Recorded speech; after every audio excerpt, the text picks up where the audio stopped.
3 y Atlas transportaba algo que, incluso hoy, resulta difícil de nombrar con precisión. Algunos lo llamaron un virus cósmico, pero esa palabra se queda corta. No describe la magnitud real de lo que enfrentamos. Prefiero ser directo desde el inicio. Lo que llegó con 3 y Atlas no atacaba el cuerpo. Atacaba la manera en que entendemos la realidad. Los primeros científicos que analizaron los restos del evento comenzaron a mostrar alteraciones cognitivas extrañas.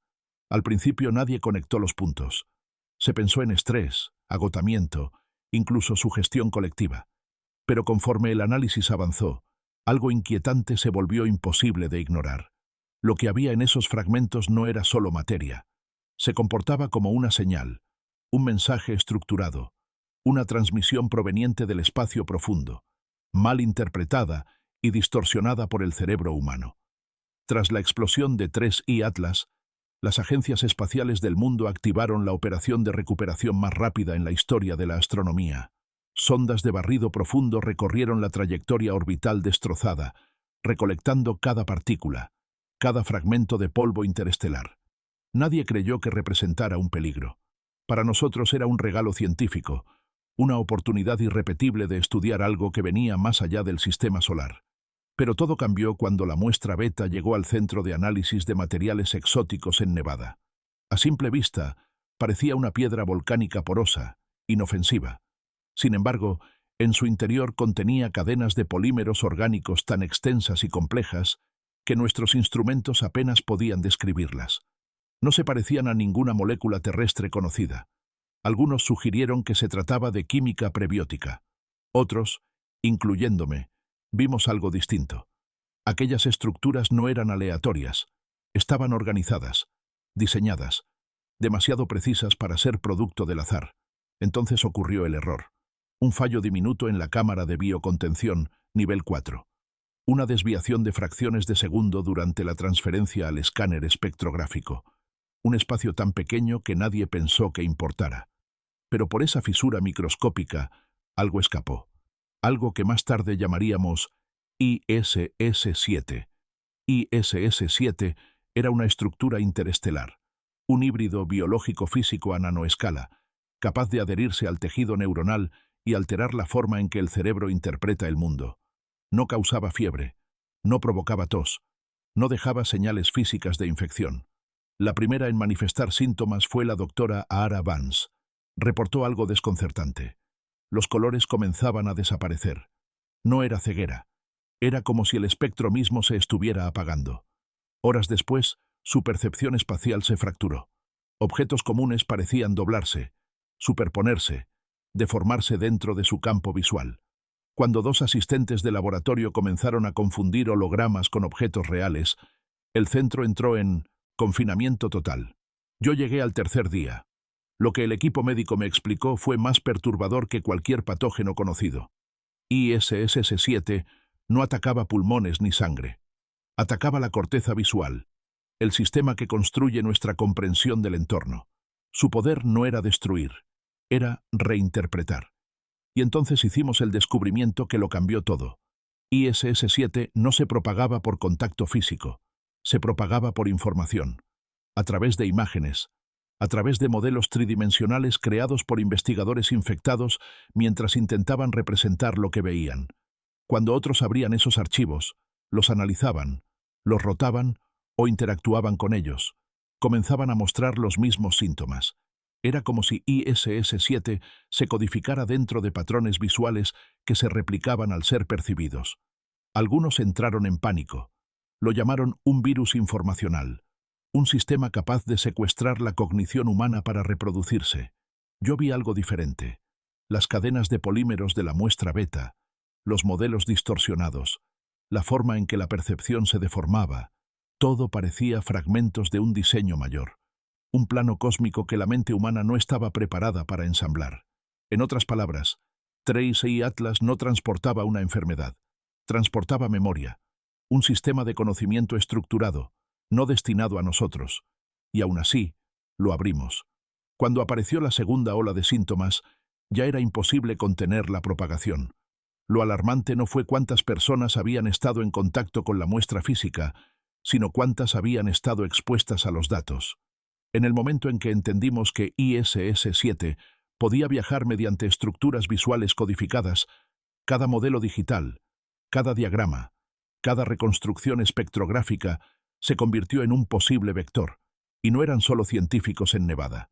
Astrónomos revisando telemetría remota, físicos analizando datos orbitales, estudiantes de posgrado estudiando gráficos espectrales. Muchos comenzaron a reportar distorsiones similares. Equipos completos empezaron a dudar de la fiabilidad de sus propios sentidos. Revisé los datos visuales con extrema cautela, cuadro por cuadro. Lo primero que noté fue un patrón, una geometría recursiva sutil, incrustada profundamente en los modelos creados por los infectados. Se repetía como un fractal, pero cada repetición introducía un desplazamiento mínimo, como si convergiera hacia algo. Una forma, un mensaje, un plano. El cerebro humano se resistía.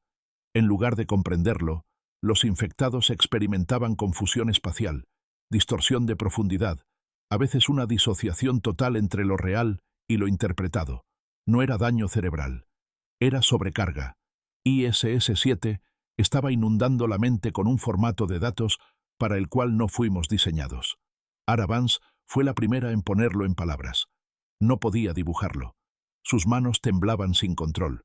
Pero describió una red de dimensiones entrelazadas, algo a medio camino, entre una cadena molecular y un mapa estelar.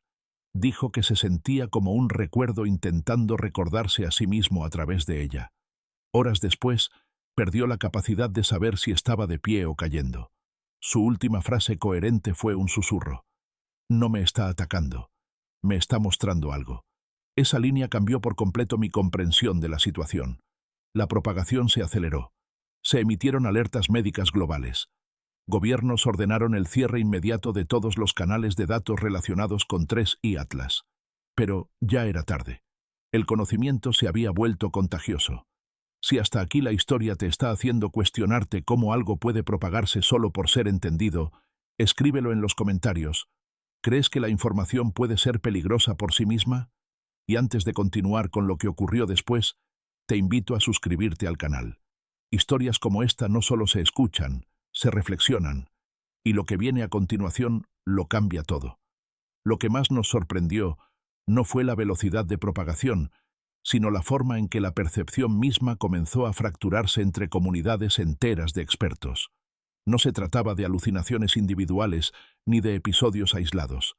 Era una deriva cognitiva colectiva. Personas altamente entrenadas, acostumbradas a confiar en datos objetivos, comenzaron a describir realidades incompatibles entre sí. El problema no era que estuvieran equivocados.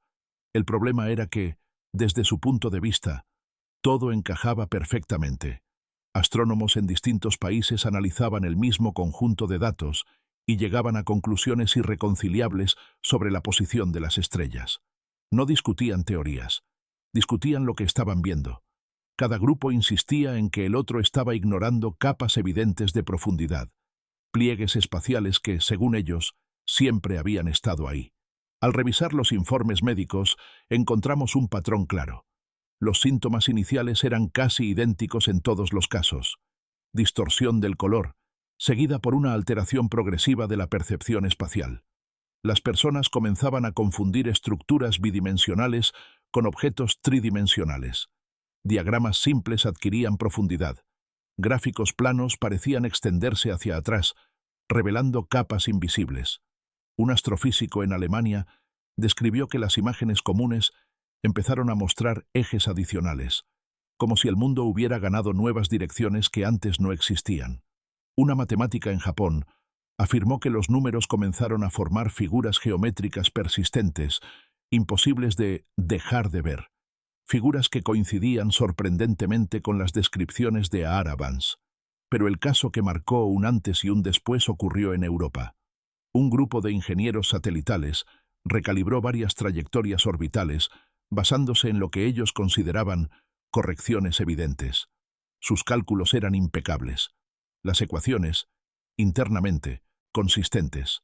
Sin embargo, estaban fundamentadas en una geometría alterada. En cuestión de horas, una reacción en cadena inutilizó satélites de comunicación clave, afectando redes GPS en varios países y provocando interrupciones masivas en sistemas de navegación y meteorología. Cuando los ingenieros fueron interrogados, no mostraban confusión. Estaban convencidos de haber hecho lo correcto. Insistían en que los satélites seguían rutas equivocadas en dimensiones equivocadas y que ellos solo habían corregido el error. Ese fue el momento en que comprendí algo fundamental. No estábamos frente a un patógeno. Estábamos frente a una forma de cognición codificada. Información intentando reescribir la capa interpretativa de la mente humana. ISS-7 no se propagaba a través de la biología, se propagaba a través del significado. Lo que Tracy Atlas había transportado no era algo que debiera ser leído de manera casual, y aún así parecía desesperado por ser comprendido. Fue entonces cuando apareció una anomalía inesperada. No todos los expuestos desarrollaban síntomas. Algunos investigadores, pese a revisar los mismos archivos, estudiar los mismos modelos y analizar los mismos datos, permanecían completamente intactos. No reportaban distorsiones, no mostraban alteraciones perceptivas, no experimentaban deriva cognitiva alguna. Entre ellos estaba el doctor Orion Hale. Hale era neurocientífico, especializado en percepción visual. Había nacido con una condición poco común, ceguera total al color. Carecía por completo de receptores de cono funcionales. Su mundo estaba construido únicamente a partir de luminancia, contraste y forma. Aquella limitación resultó ser su mayor protección. Mientras el resto del equipo observaba distorsiones en los dibujos de los infectados, Hale no veía nada fuera de lo normal. Para él, los modelos eran complejos, sí, pero no perturbadores. No activaban ningún tipo de respuesta anómala. Cuando le preguntamos por qué no se veía afectado, su respuesta fue tan simple como inquietante. Si esto se está anclando en el color y en las capas espaciales, entonces no puede usarme como lienzo. Ese fue el verdadero punto de quiebre. ISS-7 no era un parásito biológico, era un algoritmo perceptivo, un sistema diseñado para sobreescribir la forma en que el cerebro interpreta la dimensionalidad, utilizando canales sensoriales preexistentes, gradientes de color, señales de profundidad, movimiento no lineal. Hale carecía de los receptores necesarios para que ISS-7 se integrara a su corteza visual. Para el sistema, él era invisible. Eso lo convirtió en la única persona capaz de analizar los datos sin riesgo. Transferimos todo a su estación de trabajo. Cada archivo 3D contaminado. Cada reconstrucción fractal. Cada proyección holográfica. Hale comenzó a desmantelarlos capa por capa, separando lo que para nosotros era inseparable. Poco a poco, emergió algo que ninguno de nosotros había notado, precisamente porque nuestros cerebros insistían en interpretarlo espacialmente. Hale no lo veía como espacio, lo veía como tiempo, un registro secuencial, una memoria comprimida dentro de geometría multidimensional. Los infectados no estaban alucinando. Estaban decodificando fragmentos de un conjunto de datos colosal usando el lenguaje neural equivocado. El resultado era catastrófico. Era como intentar proyectar una película de 4 dimensiones en una pantalla de 2. La pantalla se rompe mucho antes de que la historia tenga sentido. Pero el descubrimiento más inquietante llegó después. Al aislar las estructuras que se repetían dentro de la secuencia, Hale notó que no eran abstractas. Cada una correspondía a algo reconocible. Gráficos de evolución estelar, mapas de resonancia orbital, firmas de ondas gravitacionales. No eran aleatorias, no eran caóticas, eran educativas. ISS-7 estaba enseñando, o al menos intentándolo. No se trataba de locura, era un intento fallido de transferencia de conocimiento. Los infectados no estaban deteriorándose, estaban, de una forma aterradora y descontrolada, tratando de experimentar información que la mente humana nunca fue diseñada para contener. Y conforme Hale profundizaba, algo más se volvió evidente. La transmisión no era accidental. Cada capa, cada repetición, cada desplazamiento mínimo dentro de la geometría parecía guiado, dirigido, diseñado con intención. Mientras tanto, fuera del laboratorio, el mundo comenzaba a resquebrajarse. No porque la realidad estuviera cambiando, sino porque la interpretación humana de esa realidad se estaba fragmentando. Comunidades enteras de expertos, comenzaron a generar modelos del universo incompatibles entre sí, todos convencidos de estar corrigiendo errores fundamentales. Observatorios internacionales reportaban posiciones estelares contradictorias. Artículos científicos circulaban con ecuaciones incomprensibles para quienes no compartían la misma alteración perceptiva. Se hablaba de pliegues subdimensionales, horizontes convergentes, capas ocultas del espacio que nunca antes habían sido parte del lenguaje científico convencional. La confusión dejó de ser académica y se volvió peligrosa. En un centro de control europeo, 2 ingenieros infectados ajustaron parámetros orbitales críticos. No actuaron con malicia. Estaban convencidos de que estaban alineando sistemas defectuosos. El resultado fue una cascada de fallos que dejó regiones enteras sin señal, sin navegación, sin datos meteorológicos. Recuerdo haber visto la grabación de uno de ellos después del incidente. Estaba sentado en el suelo, con la cabeza entre las manos, repitiendo que los satélites estaban siguiendo trayectorias incorrectas en dimensiones incorrectas. No estaba loco. Estaba viendo un mundo que nosotros no podíamos ver.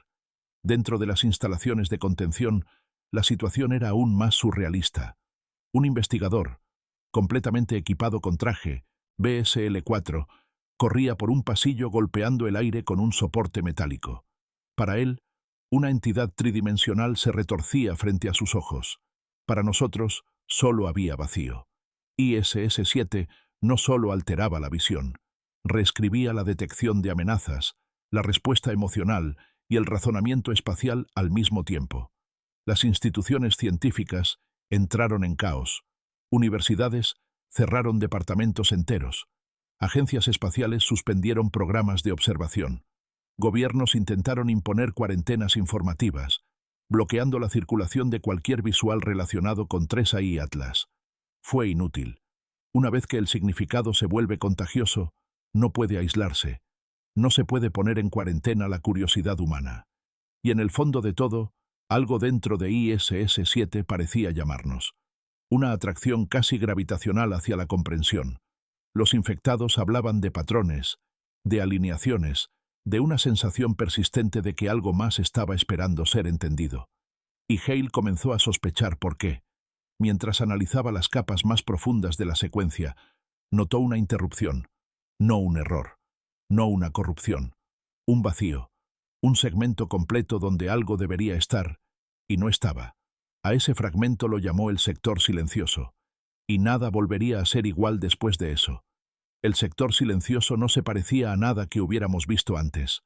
No contenía formas reconocibles, ni geometrías recursivas, ni distorsiones visuales evidentes. A simple vista, era vacío, pero Hale sabía que no lo era. Decía que aquel espacio carecía de señales visuales precisamente porque no estaba diseñado para ser visto. Al ampliar el fragmento, el vacío comenzó a mostrar algo inesperado. No imágenes, no estructuras, sino pulsaciones, ritmos, una oscilación constante, como si algo latiera detrás de la ausencia de forma. Para los investigadores infectados, incluso una exposición indirecta a ese segmento provocaba reacciones intensas. Algunos entraban en una calma profunda, otros se quebraban emocionalmente. Unos cuantos solo se quedaban inmóviles, murmurando que algo faltaba, pero al mismo tiempo seguía ahí. Hale no experimentaba ninguno de esos efectos, pero podía percibir la lógica detrás de las reacciones. El sector silencioso no estaba incompleto por accidente. Estaba diseñado así. Era una pausa deliberada, un espacio de espera. La transmisión de 3I Atlas no estaba dañada, no había fallado. Simplemente no estaba terminada para nosotros. Esa conclusión nos llevó a la hipótesis más inquietante de toda la investigación. ISS-7 no era un virus, no era un arma, no era un error de contacto entre especies, era una interfaz, un puente cognitivo construido para una forma de inteligencia cuya arquitectura sensorial solo se parecía superficialmente a la nuestra. Los infectados no estaban siendo destruidos, estaban siendo preparados. Sus mentes estaban siendo forzadas hacia un nuevo modo de interpretación, uno necesario para acceder a la parte final del mensaje contenido en el sector silencioso. Pero como el cerebro humano carecía de la estructura adecuada, ese proceso se manifestaba como colapso perceptivo. La locura No era el objetivo, era el efecto secundario. El sector silencioso era la puerta final, y no teníamos la llave. A partir de ese momento, equipos en todo el mundo comenzaron a trabajar contrarreloj. La idea no era curar a los infectados. Eso ya no parecía posible. El objetivo era otro: crear filtros neuronales, interfaces artificiales capaces de interceptar la reestructuración perceptiva de ISS-7 antes de que alcanzara la corteza visual humana. No se trataba de bloquear el mensaje, se trataba de traducirlo. Si lográbamos construir un intermediario entre nuestras limitaciones sensoriales y la arquitectura alienígena incrustada en la transmisión, tal vez podríamos recibir el contenido sin que la mente colapsara. El primer prototipo se completó en semanas. Era tosco, experimental, lleno de redundancias de seguridad. Hale fue el único autorizado para probarlo. Conectó la interfaz directamente al sector silencioso aislado. El dispositivo emitió un zumbido bajo, rítmico. Durante unos segundos no ocurrió nada. Entonces, algo cambió. En el ala de observación, cada persona infectada giró la cabeza al mismo tiempo hacia el monitor de Hale. No porque vieran algo, porque sintieron algo. Un tirón interno casi gravitacional, como si una parte de su mente reconociera que algo largamente esperado acababa de activarse. Hale comenzó a hablar con la voz temblorosa. «No es conocimiento», dijo. «Es memoria. Una memoria de algo más antiguo que nosotros, y no estaba destinada a una sola mente». Antes de que pudiéramos reaccionar, la interfaz se saturó y se apagó. No por falla técnica, por sobrecarga. El sector silencioso había respondido. La transmisión nos había reconocido, pero aún no podíamos leerla. Ese instante marcó un punto sin retorno. El mundo quedó suspendido entre dos futuros posibles. En uno, retrocedíamos. Sellábamos cada archivo relacionado con 3i Atlas. Enterrábamos ISS-7. Borrábamos cualquier rastro de la transmisión.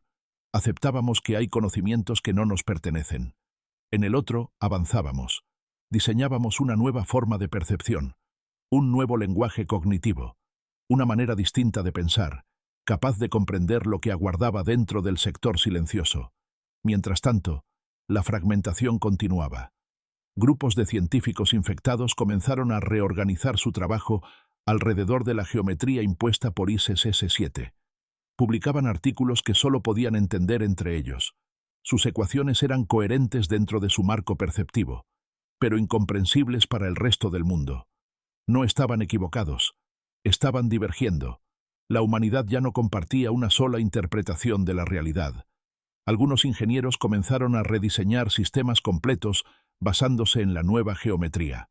Prototipos, que funcionaban hasta que interactuaban con sistemas no infectados. La incompatibilidad era absoluta. Dos versiones del mundo intentando coexistir. En instalaciones de contención, la tensión era insoportable. Recuerdo una noche en particular. Un silencio pesado, interrumpido solo por alarmas lejanas. Un investigador infectado se me acercó con los ojos abiertos de par en par. No parecía asustado, parecía fascinado. Me dijo que lo que veía no era un error, era un mapa, que el universo estaba lleno de capas que siempre habían estado ahí, esperando ser percibidas, y que ISS-7 solo había levantado el velo. Pero Hale veía algo más profundo. Mientras analizaba las respuestas del sector silencioso, descubrió que la transmisión reaccionaba a intentos de interpretación colectiva. No respondía a individuos aislados, respondía a redes, a mentes conectadas, intentando comprender juntas. Eso explicaba por qué la memoria no podía descargarse en una sola conciencia. Estaba diseñada para algo más amplio, algo distribuido. El mensaje no era para una persona, era para una especie. Y todavía faltaba algo crucial. Hale encontró indicios de que la transmisión contenía un último estado, una forma final que aún no se había manifestado. No porque estuviera oculta, sino porque requería una condición que la humanidad aún no cumplía. La pregunta ya no era qué había enviado 3i Atlas. La pregunta era si estábamos dispuestos a convertirnos en algo capaz de responderle. A medida que la investigación avanzaba, quedó claro que ya no existía una forma sencilla de volver atrás. El conocimiento había alterado el curso de los acontecimientos, y cualquier intento de borrar su rastro solo aumentaba la fragmentación. Las medidas de contención informativa comenzaron a fallar una tras otra. Copias de los datos circulaban de manera clandestina. Investigadores fuera de los canales oficiales reconstruían fragmentos de la geometría a partir de descripciones, recuerdos, incluso sueños. La transmisión de 3i Atlas ya no dependía de archivos digitales. Vivía en las interpretaciones. Hale advirtió que ISS-7 había alcanzado un punto crítico. No necesitaba nuevas imágenes ni nuevos modelos. Bastaba con que una mente infectada explicara lo que veía a otra. El lenguaje mismo empezaba a cargar trazas de la geometría, metáforas, gestos, formas de describir el espacio que inducían, de manera casi imperceptible, intentos de reconstrucción mental. Eso hacía imposible detener la propagación. Instituciones científicas colapsaron bajo el peso de realidades incompatibles. En una misma sala, dos expertos podían observar el mismo gráfico y describir universos distintos. No se trataba de desacuerdo intelectual. Era una diferencia perceptiva fundamental. Las consecuencias comenzaron a manifestarse fuera del ámbito académico. Sistemas de navegación fallaban sin razón aparente. Infraestructuras diseñadas con supuestos geométricos clásicos entraban en conflicto con ajustes realizados por equipos infectados. Pequeños cambios, bien intencionados, producían efectos desproporcionados. En una ocasión, una red de transporte automatizado fue reconfigurada por ingenieros que creían estar corrigiendo errores invisibles para los demás. Los vehículos seguían trayectorias que solo tenían sentido en la geometría que ellos percibían. El resultado fue una suspensión total del sistema por horas. Nadie estaba saboteando nada. Cada grupo estaba convencido de estar restaurando el orden correcto del mundo. Dentro de los centros de contención, la situación psicológica se volvió frágil. Los infectados no se sentían enfermos. Se sentían iluminados. Decían percibir coherencias que antes les habían sido negadas.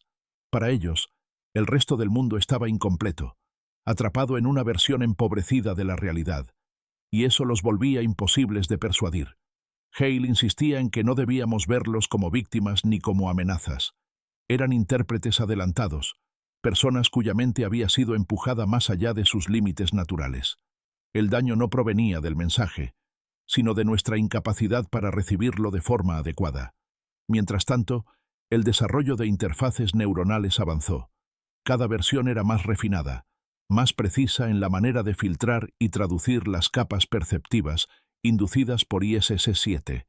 El objetivo ya no era simplemente comprender el mensaje, sino evitar que la humanidad se partiera en interpretaciones irreconciliables. Se necesitaba un puente común. Hale propuso algo que generó una división inmediata en el equipo. Sugirió que la única forma de acceder a la fase final del mensaje era mediante una interpretación colectiva controlada. No individuos aislados, no mentes forzadas. Un sistema compartido, una red de percepción mediada por tecnología, capaz de distribuir la carga cognitiva. La idea era arriesgada. Implicaba permitir que un grupo seleccionado interactuara con la transmisión de forma sincronizada, a través de interfaces que unificaran la interpretación. Si funcionaba, el sector silencioso podría desbloquearse sin provocar colapso individual. Si fallaba, la fragmentación se aceleraría de manera irreversible. La presión internacional aumentó. Algunos gobiernos exigían la destrucción total de los datos restantes. Otros querían avanzar sin restricciones. La humanidad nunca había estado tan dividida por algo que nadie podía ver de la misma forma. Durante una reunión de emergencia, un representante preguntó algo que nadie había querido decir en voz alta. ¿Y si el mensaje no era una invitación, sino una prueba? Hale no respondió de inmediato. Luego dijo que, si era una prueba, ya la habíamos fallado al intentar entenderla solos. El sector silencioso seguía ahí, inmutable, latente.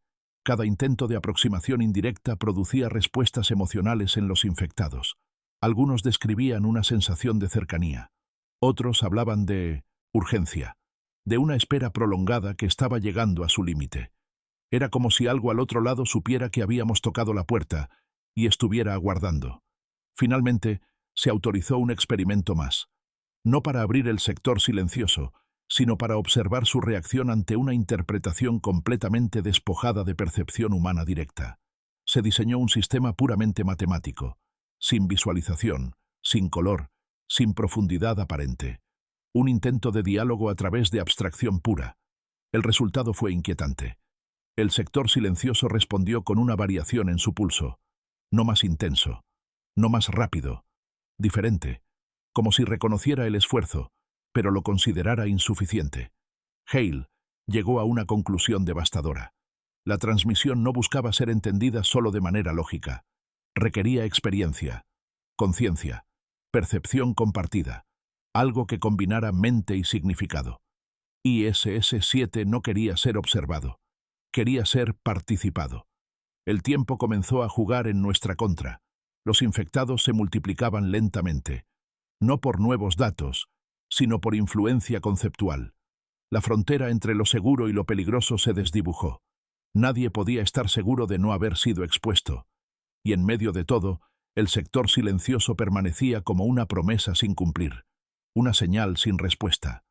La pregunta ya no era si debíamos avanzar, era cuánto tiempo más podíamos permitirnos no hacerlo. El mundo llegó a un punto de quietud tensa, no una calma verdadera, sino ese silencio previo a una decisión irreversible. Las discusiones dejaron de centrarse en protocolos y comenzaron a girar en torno a algo más profundo. ¿Qué significaba realmente comprender? Nunca antes la humanidad se había enfrentado a un mensaje que exigiera cambiar la forma misma de pensar para poder ser recibido. Hale sostuvo que no estábamos frente a una amenaza externa, sino ante un espejo. La transmisión de 3i Atlas no imponía un destino, exponía una limitación, nos mostraba hasta dónde podía llegar nuestra percepción y dónde comenzaba a romperse.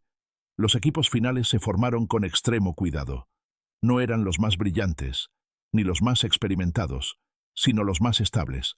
Personas capaces de tolerar la ambigüedad, de sostener ideas incompletas sin forzarlas a encajar. La interfaz colectiva fue activada lentamente, capa por capa, asegurando que ningún individuo cargara con más de lo que su mente podía soportar. Por primera vez, el sector silencioso cambió de manera sostenida. No apareció una imagen, no hubo revelación visual. Lo que emergió fue una sensación compartida, una coherencia que no podía describirse con palabras simples. Los participantes reportaron la impresión de estar recordando algo que nunca habían aprendido. No datos, no fórmulas, relaciones, conexiones entre fenómenos que antes parecían separados. El mensaje no hablaba, mostraba cómo pensar. Hale comprendió entonces la verdadera naturaleza de ISS-7. No era un archivo, era un molde, una estructura diseñada para reorganizar la cognición de una especie capaz de recibirla. La transmisión no contenía respuestas, contenía una arquitectura mental alternativa. Por eso no podía descargarse en una sola mente. Por eso causaba fracturas. No estaba diseñada para individuos aislados, sino para conciencias capaces de operar de forma distribuida.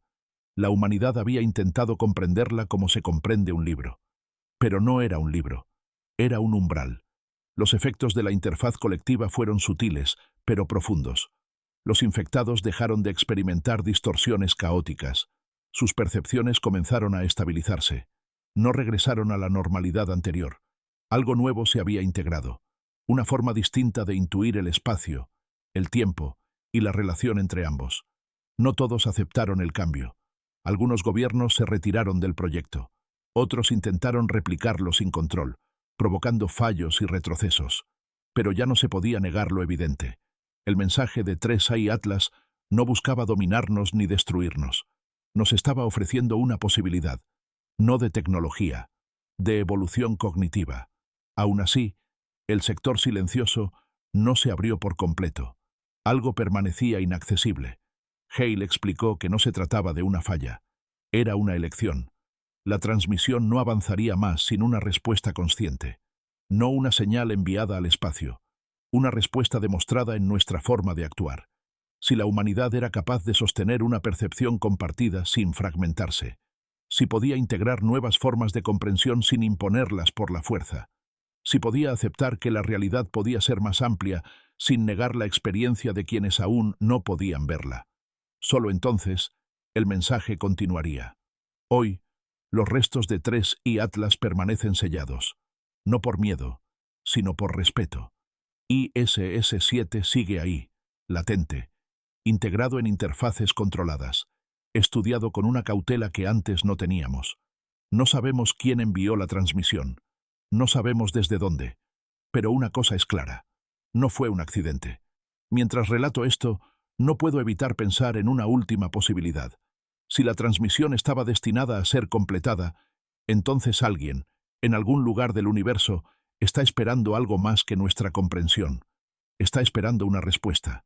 Y tal vez, por primera vez en nuestra historia, la pregunta no es qué tan lejos podemos llegar, sino en qué estamos dispuestos a convertirnos para hacerlo. Si todo esto fuera cierto, ¿crees que la humanidad debería seguir adelante o dejar el mensaje sin responder? El resto del mensaje sigue ahí.